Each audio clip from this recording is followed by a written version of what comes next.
Bueno, aquí tenemos la información que vamos a modelar en esta sección del curso utilizando las técnicas de las redes neuronales que os he enseñado.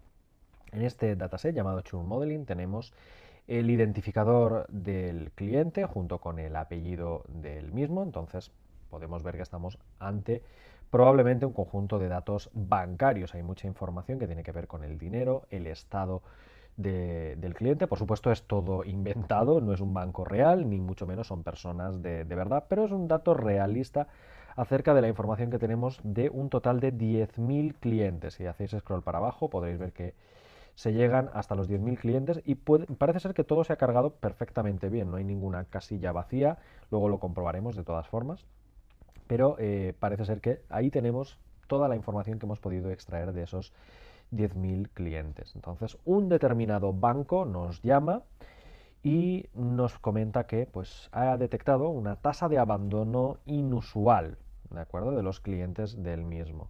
Entonces, cuando las personas abandonan una empresa, por ejemplo, suele haber el pánico, ¿no? De decir, ostras, se me están yendo los empleados, ¿qué estoy haciendo mal? Pues aquí lo mismo, se ve que los clientes empiezan a abandonar el determinado banco y quieren detectar cuál es el problema, ¿no? ¿Por qué la gente se está marchando? Y para eso nos han contratado para examinar este conjunto de datos e intentar darles algunas ideas, iluminar un poquito el problema. ¿Y cómo se ha llegado a este conjunto de datos? Pues bueno, hace 6 meses el banco dijo que estaba bien, que ya habían detectado que había un problema y que empezarían a seleccionar datos. De modo que se tomó una muestra de unos 10.000 clientes, una muestra pequeña de clientes del hipotético banco, con la esperanza de que, evidentemente, el banco tiene miles de millones de clientes, bueno, miles de millones serían muchos, pero millones de clientes sí, y debe operar en diferentes ciudades, incluso diferentes países. Entonces, fijaros que nosotros tenemos un banco que básicamente opera en Europa. Fijaros que la geografía es Francia, España y Alemania. Y evidentemente tienen muchos clientes. Se nos ha extraído una muestra de 10.000 clientes y han medido desde hace 6 meses toda esta información. Han estado recabando información sobre ellos: el apellido, la geografía, género hombre-mujer, la edad, el estado de los clientes, el balance de las cuentas de los mismos, cantidad de productos que tenían contratados con el banco ese momento. Los productos podrían ser carteras de inversiones o fondos de pensiones, incluso si tiene tarjeta de crédito o no tiene tarjeta de crédito. Aquí también tenemos que es un miembro activo o no del propio banco, de modo que, pues básicamente, cada organización tiene su forma de medir qué significa que un cliente esté activo. Para mí un cliente activo podría ser que inicie sesión en su banca online, que se conecte al FinTonic de turno, o que entre o que haga una transacción o que se le cobre algo, ¿de acuerdo? Evidentemente cada uno podría establecer el criterio que cree que quisiera. Como tenemos aquí 6 meses, pues podríamos suponer que un miembro es activo si se ha conectado al menos una vez durante esos 6 meses. Incluso, fijaros que me lo he saltado antes, el credit score es la puntuación que el banco le da al determinado cliente en base al resto de información que tenemos recabada sobre él. Luego también tenemos, aunque no lo conozcamos exacto, el salario estimado. En el caso del banco, pues podría ser simplemente sumar todos los ingresos que, que el cliente ha obtenido durante un año, entonces ese sería el salario estimado.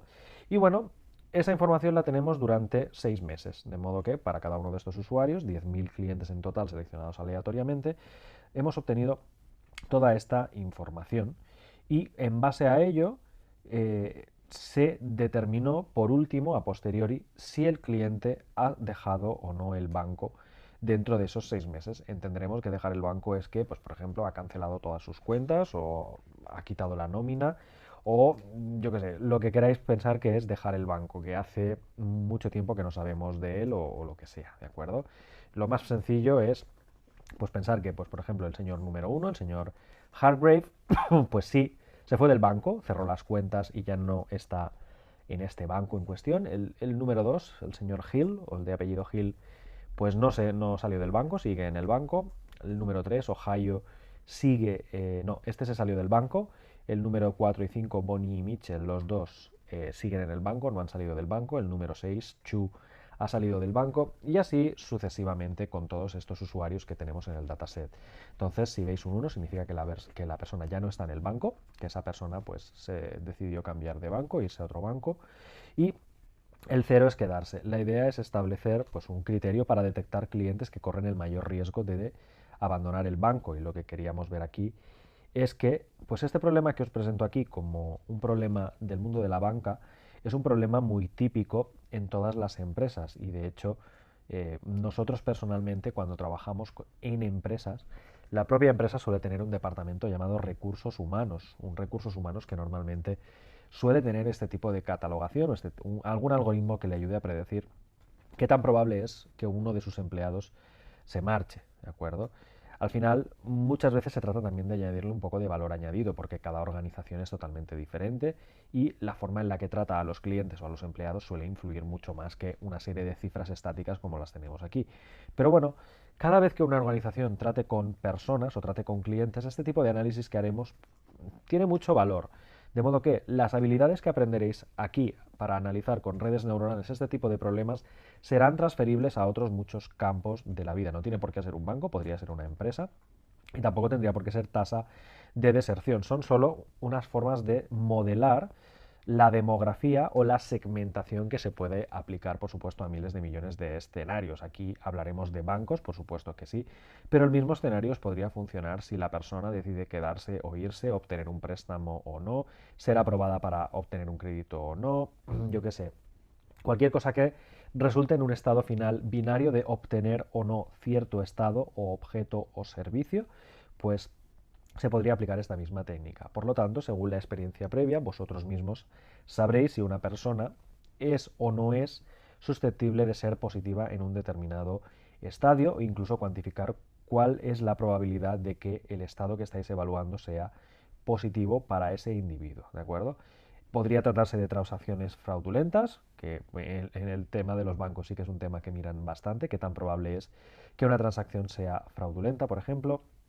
Hay muchísimos escenarios donde se puede aplicar una segmentación demográfica en dos clases, y en este caso pues optaremos por la técnica de las redes neuronales porque tenemos muchas variables independientes. Podéis ver aquí, tenemos mucha información. Algunas son categorías, otros son números, otros son con decimales, otros son booleanos, tiene tarjeta de crédito sí o no. Entonces, vamos a construir un artefacto adecuado y decidir qué variables y qué factores influyen en el resultado final, en este caso de abandonar o no el banco, que es una variable dependiente binaria, y espero que todo lo que aprendáis conmigo en esta sección lo podáis aplicar posteriormente con los análisis de este tipo de ejercicios que vayáis a hacer en el futuro.